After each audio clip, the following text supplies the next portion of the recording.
주얼리 에피파니가 지난 7월 4일 서울역사박물관에서 AI로 여는 새로운 미래라는 주제로 진행되었습니다. AI는 우리가 지금 핸드폰, 컴퓨터 쓰듯이 앞으로 계속 함께 하게 될 것 같은데요. 우리 업계 안에 어떤 영향을 줄지, 그리고 여러 강연자들의 발표를 듣다 보니까 확실하게 제가 하나 느낀 부분이 있었습니다.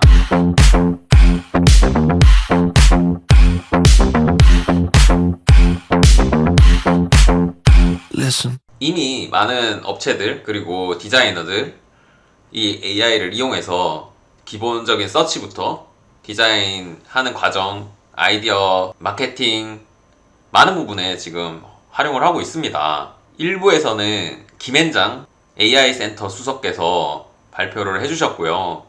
2부에서는 월곡 재단의 박세현 책임연구원께서 발표를 해줬습니다. 그리고 2부에서는 지금 학계 그리고 디자이너 또 골든듀의 대표님 또 월곡연구소 다양한 분들의 AI에 대한 활용도와 또 의견 들을 수 있었는데요. 전체적인 내용 제가 다 설명할 수는 없지만은 중요한 부분들만 몇 가지 뽑아서 말씀드리겠습니다. 이 김앤장에서 나오신 이분은 서울시에서 AI 관련 또 연구를 하시다가 지금 국내에서 가장 큰 법무법인이죠. 그곳에서 아무래도 이 법률 지식, 법률 관련된 건 AI로 많은 부분 대체할 수 있을 거라고 보고 있기 때문에 이분이 이제 영입이 되신 거죠. 실제로 지금 많은 부분들을 테스트를 하고 계셨고 많은 부분이 대체가 될 걸로 이렇게 예상을 하셨습니다.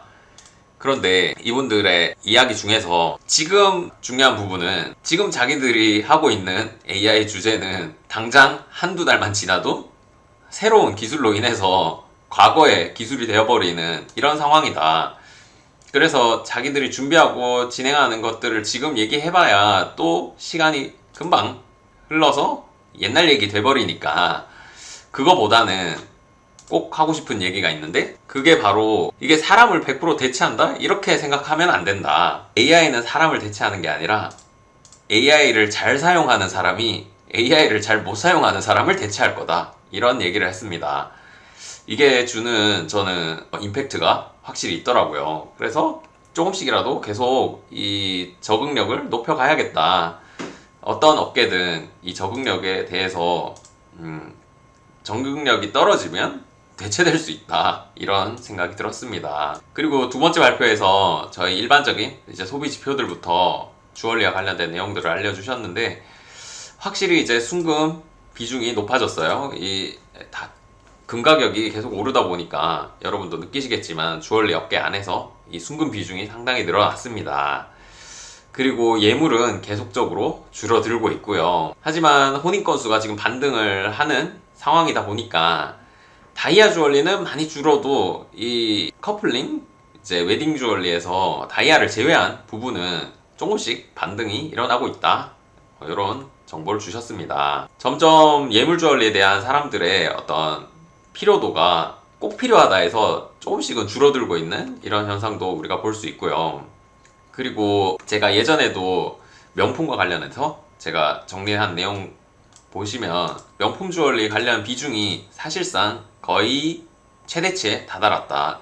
이 비중이 더 많이 늘어나면 명품의 비중이 더 많이 늘어나면 이건 명품이 아닌 거니까 점점 더 얘네들이 가격을 올려서 수요를 줄일 가능성이 있다. 그렇다면은 저희 일반 종로나 청담이나 또 국내 주얼리 웨딩 쪽에서는 사실상 시장의 반등 아니면 유지 여기 안에 그런 상황을 잘 인지했으면 좋겠다. 버티느라 고생하셨다. 이런 말씀을 드립니다. 그래서 전체적으로는 일단 어떤 전통적인 어떤 리딩 트렌드 어떤 브랜드의 플레이들이 사라지고 골드만 남았다. 금만 남았다. 이런 얘기를 했는데요. 근데 이제 저희가 주얼리 업계에서는 다들 영세한 개인 사업자들이 많고 또 5인이야 사업장이 많습니다. 이런 경우에는 새로운 걸 시도하기가 또 투자하기가 굉장히 어려워요. 그런데 AI라는 이 좋은 도구가 나왔기 때문에 이 도구를 활용하면 해보지 못했던 디자인 관련 업무라든지 또 저희가 시간이 많이 들었던 업무들을 AI로 간소화해서 그 남는 시간을 또 또 다른 플레이를 해볼 수 있는 이런 업종의 특성상 저희 구조상 활용을 많이 했으면 좋겠다, 이런 의견을 보였습니다. 저도 마찬가지고요. 저희 같은 이제 소규모 사업장은 확실히 얘를 사용을 했을 때 사람 한두 명 더 뽑는 이런 효과를 누릴 수 있겠더라고요. 그래서 AI 커플링, AI와 같이 가라. 네, 디커플링이 아니라 커플링이 되어라 라고 말씀을 해주셨고, 여기에서 이제 실험적으로 월곡주얼리 재단이랑 이제 동덕여대 강민정 교수님 팀이랑 같이 AI를 가지고 주얼리 개발하는 프로젝트를 이제 해보신 거죠.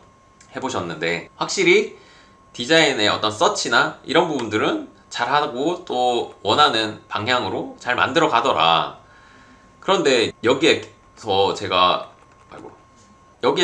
제가 받은 되게 특이한 점, 또 그리고 월곡연구소에서도 말씀하시는 어떤 특이한 결과물들은 바로 일반적인 이제 학생들이 얘를 개선해 가면서 쓰는 거랑 실제로 주얼리의 마스터인 이 교수님이 이 도구를 활용해서 쓰는 거랑 이 결과물 차이가 굉장히 크다는 거예요. 한마디로 이 마스터의 능력이, 이걸 활용하는 사람의 능력이 정말 중요하다. AI가 모든 걸 대체할 것 같지만 결국 그걸 활용할 수 있는 사람의 능력, 도구가 아무리 좋아도 똑같은 얘기죠. 이 컴퓨터 아무리 좋아도 그걸 사용하는 사람의 능력, 스마트폰이 아무리 좋아도 그걸 활용하는 사람의 능력에 따라서 퍼포먼스가 다르잖아요. 결국 똑같은 얘기였습니다. AI도 활용하는 사람의 능력이 정말 중요하다, 이런 내용을 말씀을 해주셨고, 이 9월 달에는 주얼리와 AI와 관련된 AI 활용 교육에 월곡재단에서 준비를 하고 있다 말씀을 해주셨습니다. 나중에 꼭 들어보면 좋을 것 같고요. 패널들이 나와서 얘기하는 모습들인데요. 일단 이 토크쇼에 골든듀 대표님이라든지 그리고 한국디자인협회 회장님이라든지 이분들, 이 주제 자체가 AI와 관련된 거니까 내부에서 다들 이제 해보셨단 말이에요. 그리고 서울시립대 이 송호성 교수님도 이 제자들 또 본인이 이 사용을 해본 것과 관련된 내용을 알려주셨는데, 이게 실제로 현업에서 어떻게 다가오냐에 대한 이제 얘기들을 쭉 듣다 보니까 정말 어떤 공통적인 제가 중요한 점을 찾아낼 수 있었어요. 이 교수님 같은 경우에는 본인이 이 툴을 하루에 지금 4시간씩, 4시간 이상씩 사용하신다고 하더라고요. 사실 어떤 주제에 대해서, 어떤 내용에 대해서 몇 시간씩 이걸 개진해 나가려면은 여러분들 아시겠지만 이거 좀 써보면은 내가 질문할 수 있는 능력, 내가 가지고 있어야 되는 역량, 여기에 따라서 AI와 그 정도 대화를 하기가 쉽진 않아요. 그런데 매일 그 정도 시간을 들이고 있다고 하시니까 상당히 놀랐고요. 그리고 이 교수님도 원래는 조교수한테 시켜야 되는 일들, 그리고 또 중요한 프로젝트는 다 같이 남아서 야근도 해야 되고 같이 주말에도 힘을 쏟았자, 이런 얘기를 해야 되는데 요즘 젊은 친구들 다들 이제 워라밸 다들 중요하니까 그게 쉽지 않더라. 그래서 그분들한테 업무를 시키는 것보다 본인이 직접 AI한테 지시를 해서 했더니 그만큼의 퍼포먼스 본인이 이제 얻을 수 있었다.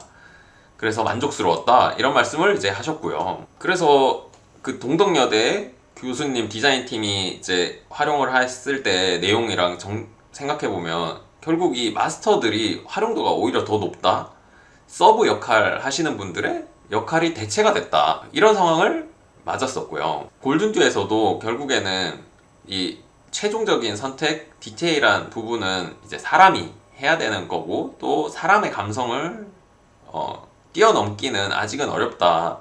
그런데 최소한 서치 부분이라든지 또 다른 보조적인 업무들은 이 AI가 많은 부분을 해낼 수 있었다, 이런 얘기들 종합해보면 결국에 조교수 같은 경우에는 이 교수님 업무의 일부를 통해서 어떤 성장할 수 있는 기회를 잃어버리는 거고, 또 서브 디자이너들도 사실은 서치 단계라든지 다른 보조 작업을 통해서 이제 메인 디자이너의 업무를 본인이 배우는, 성장하는 그런 기회를 얻을 수 있는 건데, 그런 기회들이 이거 점점 줄어들겠네. 성과도 결국 마스터가 사용했을 때 더 많이 나오고, 그리고 서브들이 기회를 잃고, 그렇다고 서브가 이제 마스터만큼 이제 잘하면 좋은데 이 AI를 활용했을 때 마스터의 역량이 오히려 더 커져가지고 서브 분들이랑 차이가 더 벌어진다. 이거는 좀 놀라운 결과였습니다. 보통 이제 이걸 못하던 사람들이 이제 더 잘해낼 수 있는 도구를 얻었다. 그래서 원래 잘하던 사람을 뛰어넘을 수 있지 않을까라고 생각했는데 그런 결과를 얻기가 쉽지는 않아 보였습니다. 물론 이 AI라는 게 또 어떻게 변할지 모릅니다. 그런데 우리가 과거에도 이렇게 경부고속도로를 깔면 대기업이 가장 많이 사용하게 되고 이득을 얻게 되고요. 인터넷이나 스마트폰 보급되면서 플랫폼이 오히려 더 강화되고 이 개인들이 기술이 발달해서 편해질 줄 알았는데 뭐 실제 편해지긴 했죠. 뭐 편지를 문자로 뭐 더 빠르게 보낸다든지 뭐 메일로 더 쉽게 처리한다든지 물건을 쉽게 산다든지 그건 더 좋아진 거긴 한데 오히려 우리는 시간이 남습니까? 시간이 더 없죠. 오히려 더 많은 걸 처리해야 해서 바빠지게 되잖아요. 이거는 AI 역시 이거 자칫하면 주얼리와 아무 상관없는 곳에서 디자인부터 제작, 유통까지 이거 다 잡아먹을 수도 있겠다. 그래서 마냥 밝은 미래만 남아있다 이렇게 보기에는 참 미래는 알 수 없다 이런 생각이 들었습니다. 다양한 툴들을 보게 됐고 우리 이런 프로그램들은 착용샷 같은 경우에 우리 이미지랑 그 다음에 여기에 착용시킬 이미지 모델 사진이 있으면은 실제로 우리가 촬영 공간에 가서 찍지 않더라도 합성을 해준다 뭐 이런 것도 봤고요. 요거는 저작권 등록 안내서인데요. AI와 관련된 저작권 민감할 수 있는데요. AI가 생성한 건 기본적으로 일단 저작권이 없다. 이 저작권을 가질 수가 없다. 네.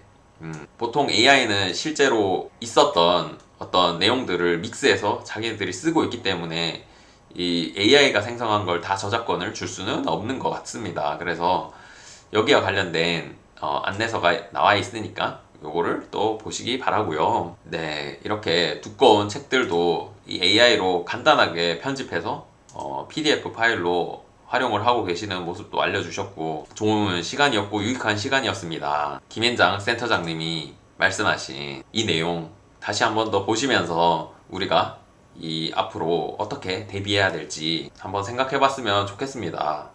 AI는 당신을 대체하지 않습니다. 그런데 이 AI를 잘 사용하는 사람이 분명히 당신을 대체할 것입니다. 시청해 주셔서 감사합니다.